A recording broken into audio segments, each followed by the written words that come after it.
Hey, how's it going, YouTube? How y'all doing today? Since about last night or so, yesterday, actually it was about yesterday afternoon, I had taken these cattle up front to go graze that grass up front. About at that time, I was taking a look around, and in my head, I was kind of like, I think I'm running out of grass again.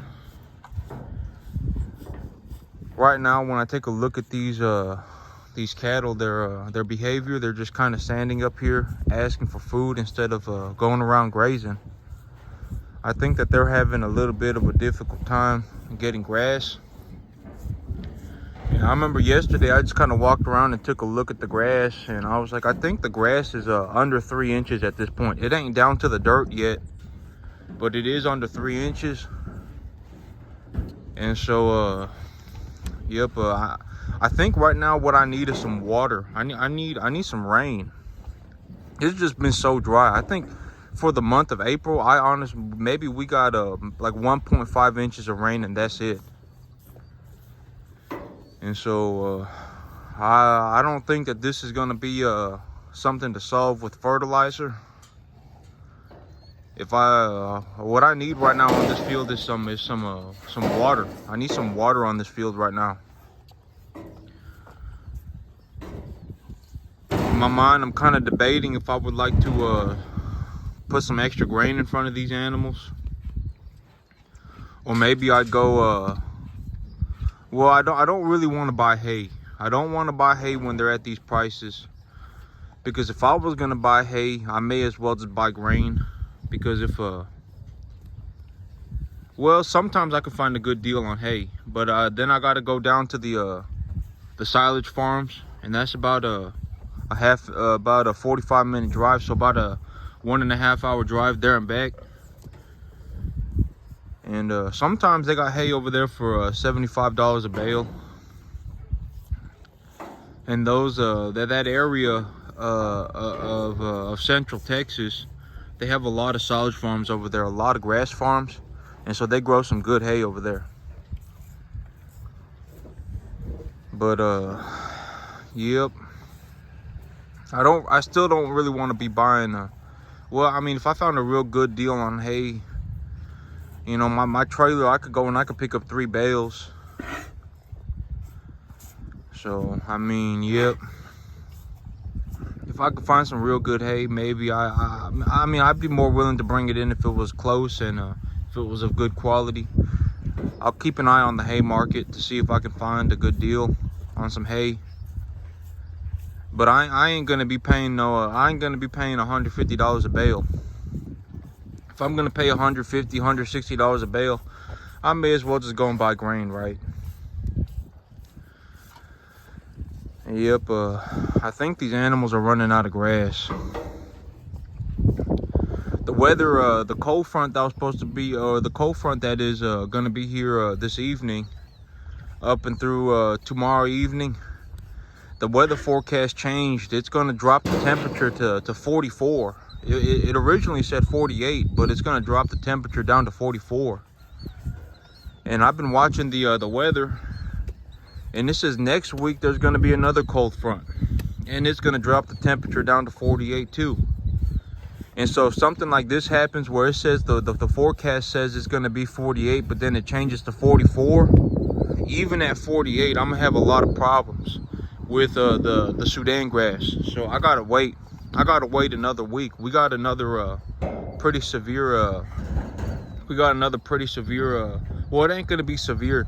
It's gonna drop the temperatures to about the mid 40s, but the mid 40s is still way too cold for Sudan grass. If I have Sudan grass growing out the ground and it hits mid 40s, that Sudan grass will get stunted. Oh my gosh, the Sudan grass will get stunted for the rest of its growing life. And so I just gotta wait. I gotta wait one more week. And so but it'll be okay. I'll get some rain over here. I'll get some rain on this field, and the chances of rain are pretty good for this next week. and so that rain will grow this grass in. So this these cattle, they'll have plenty to eat. They'll have plenty to eat, and then the Sudan grass, I'll just have to sit through this cold front, and then when the cold front has gone through here, I'll have to that's when I'll be planting. And so, yep, the animals are there. I think they're just wanting grain. They're rubbing their heads on me constantly, following me around. I think that's just their way of telling me that they are hungry. They're agitated. And so I may just give in here and let them have some grain. This well, it's okay. I had budgeted 3 Sweet Licks bloat guards blocks for this month, and I only ended up buying 1. And this 1 block, it fixed them all up. They're all doing just fine, and so I got about $70 left over from that. And the fertilizer, well, I ain't put any fertilizer on this field since the last time I put fertilizer on it, which was the last month's supply of fertilizer that I had brought in. I ain't put any fertilizer on this field this month yet, and so I ain't spend any money on the grass yet.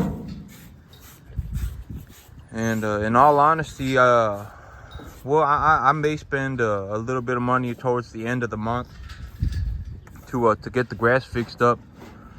But yep, it's okay. I got money budgeted. You know, I got money budgeted.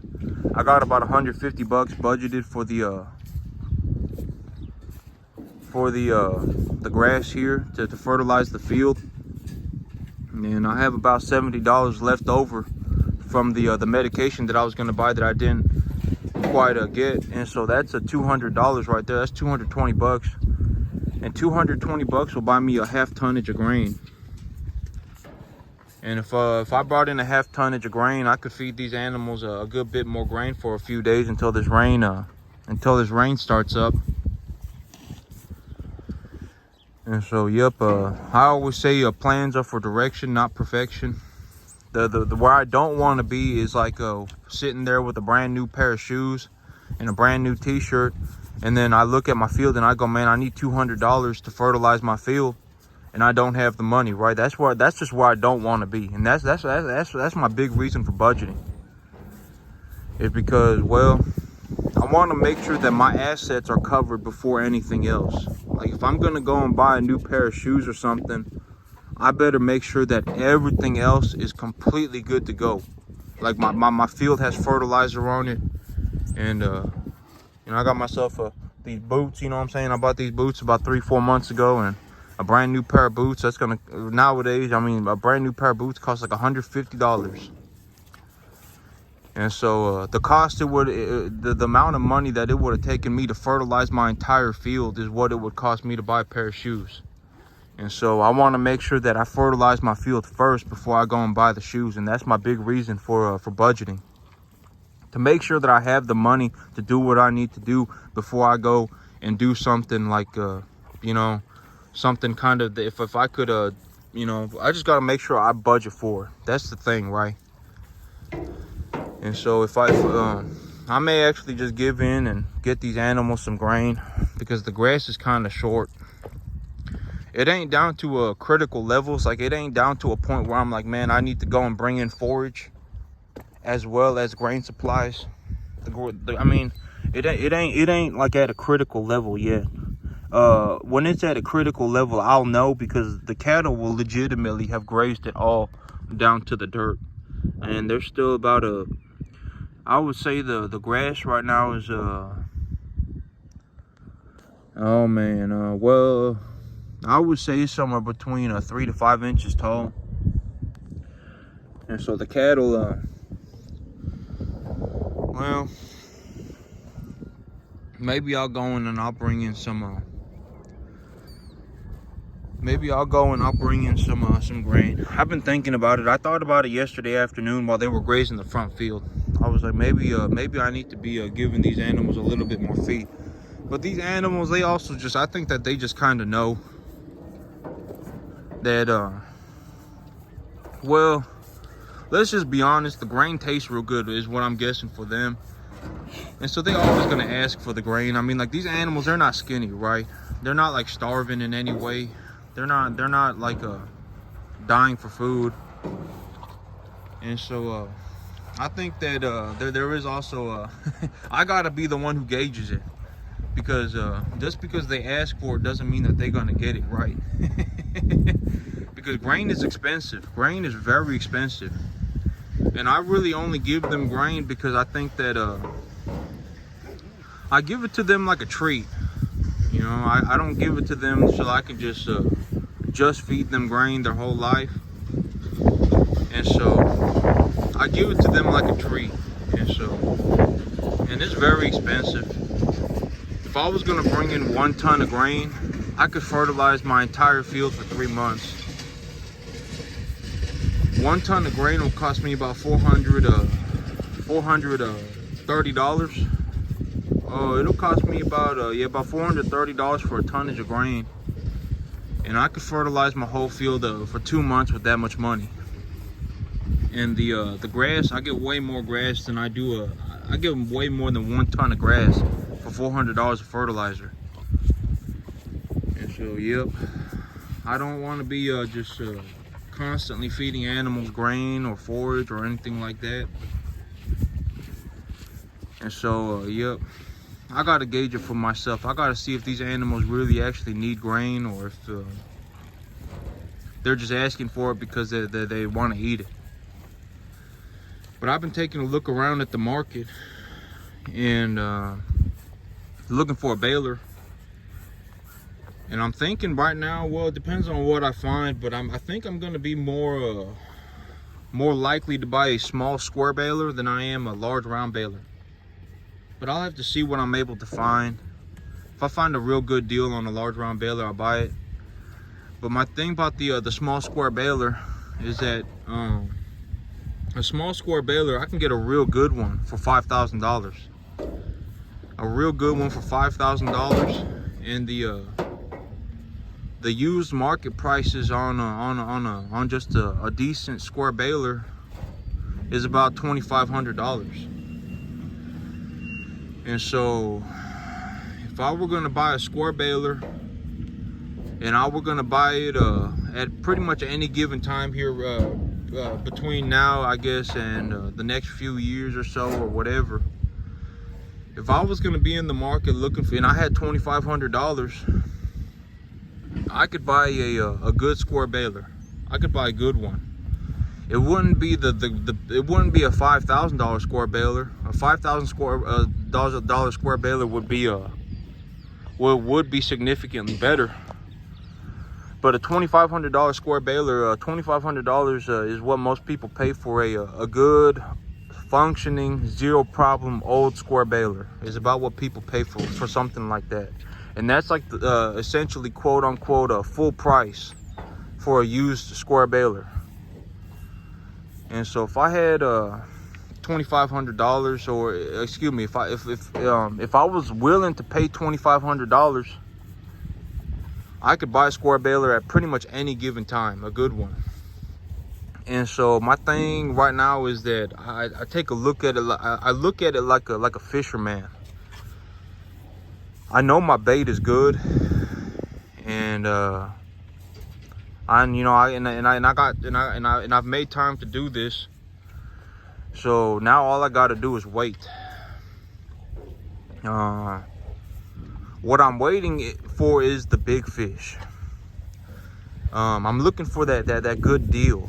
It does happen every once in a while where somebody will just be like, man, I'm selling this good square baler for like $1,000, $700. I've actually seen it happen twice to this date, but I didn't. That first time I saw it happen, I didn't buy it because I wasn't really looking for a small square baler. At that point, I was looking for silage equipment.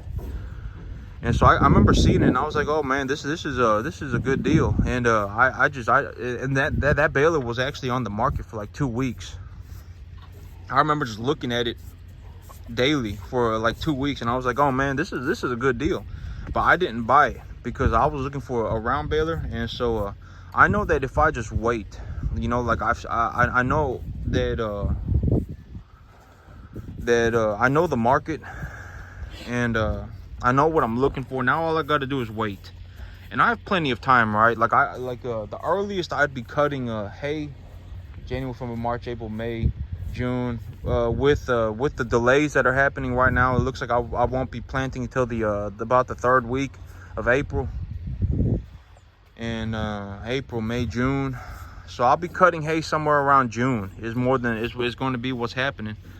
Maybe even July, because I may just be able to zero graze all the hay. The grass that's growing in here in the front, I may be able to just cut it and give it to the animals.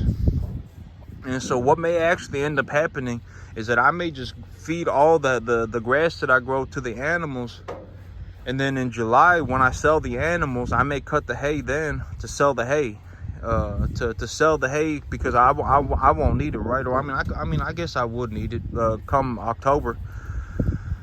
But yep. So I realistically won't eat, but when okay, so my thing is, when I'm sitting there and it's like, oh man, I need to cut this hay next week, that's when it kind of makes sense for me to go and pay full price. Like if I was willing to pay $2,500, I could find a square baler at pretty much at any given point in time, right? That's practically full price for the used market. And so if I was gonna, if I was like, oh man, like I need to cut this hay next week, that's when I would be willing to pay $2,500. But up until that point, I'm just gonna wait, right? Because I mean, even if I brought in a square baler right now, the only thing I'd be doing is just looking at it. And I mean, that's about it. I'd just be looking at it. So I'm gonna look for a good deal. I'm gonna find me a good deal, and that's the one that I'm gonna buy. And then yeah, because I still got like two months realistically, and that yep. And then I'll more than likely be taking these animals to market in July, and then be bringing in more animals in October, unless something happens and I find a real good deal on some cattle. But it's hard to find a good deal on cattle right now.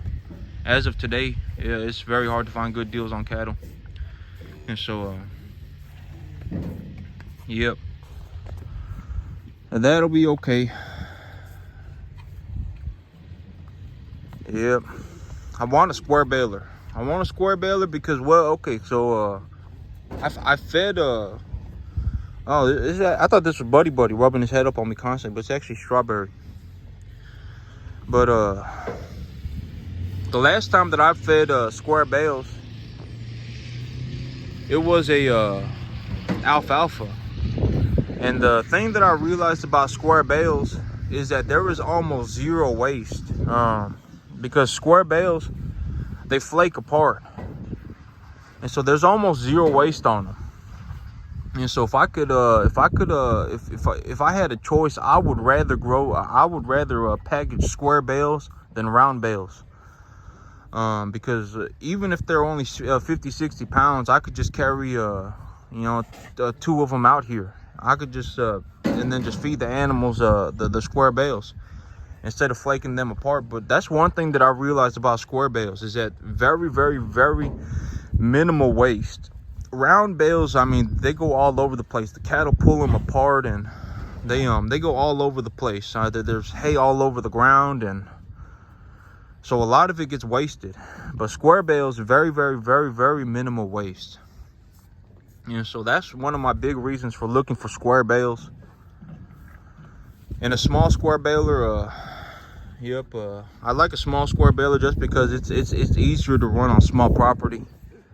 On the front property, I could run a small square baler. One of these days, I will need a round baler, especially if I'm gonna roll silage. But yep, right now I don't have an unlimited supply of money, and so I got to buy what I need first. And so yep. But my big thing about the baler right now is that if I'm gonna pay, like, let's say I end up in a worst case scenario, I haven't been able to get myself a good deal let's just play out the worst case scenario, right? Because I think a lot of people, they get stuck in this this kind of a doom loop in their brain where they just just convince themselves that failure is the only option. But in reality, it's the worst case scenario is usually not that bad, right? So let's say in a worst case scenario, my worst case scenario would be I haven't been able to find a baler. I'm 1 week from cutting hay. I need to pay $2,500. I need to pay full price for a square baler. If I end up in that situation, the only reason I would be willing to buy a baler for $2,500, to buy a baler for full price, is if I'm looking at my hay crop and I'm like, man, I could cut this hay next week and I can make $2,000 on it. That's when I would be willing to pay $2,500 for a baler. But that only then.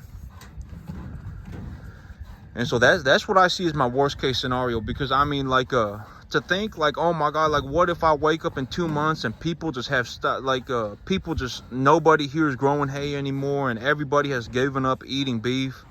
The humanity isn't eating beef anymore, and the price of cattle has dropped off a cliff, and all the equipment on the world has just disappeared. To think like that, it's just nonsense, you know. Like that's a waste of time. Why think like that? I mean, this area, I mean, people grow hay. I mean, I don't know what they're gonna do with the thousands of acres of hay and the cattle, just the thousands of cattle walking around. And I mean, people gonna eat beef at the end of the day, right? And so, I mean, I don't think about it like that. It's like, oh my God, what if I wake up in 2 months and all the equipment on the planet has disappeared and people have stopped eating beef, and oh my God, like I don't think like that. That's just a waste of time. And so realistically, the worst case scenario for me is in 2 months I wake up and I have to pay full price for a baler, and I have to pay $2,500. And the only point that I would be willing to pay $2,500 for a baler is if it was a pretty emergency situation where I was like, man, if I had that baler today, next week I could cut my hay and I could bale my hay and I could sell this hay for $2,000. I would be willing to spend $2,500 then, because I could bring in the equipment and immediately make $2,000. I can immediately make my money back, right? And so that's the only time I'd be willing to pay full price for used equipment. For $2,500 baler, that's the only time I'd be willing to do it. But that's it from me today, YouTube. Y'all have a good one.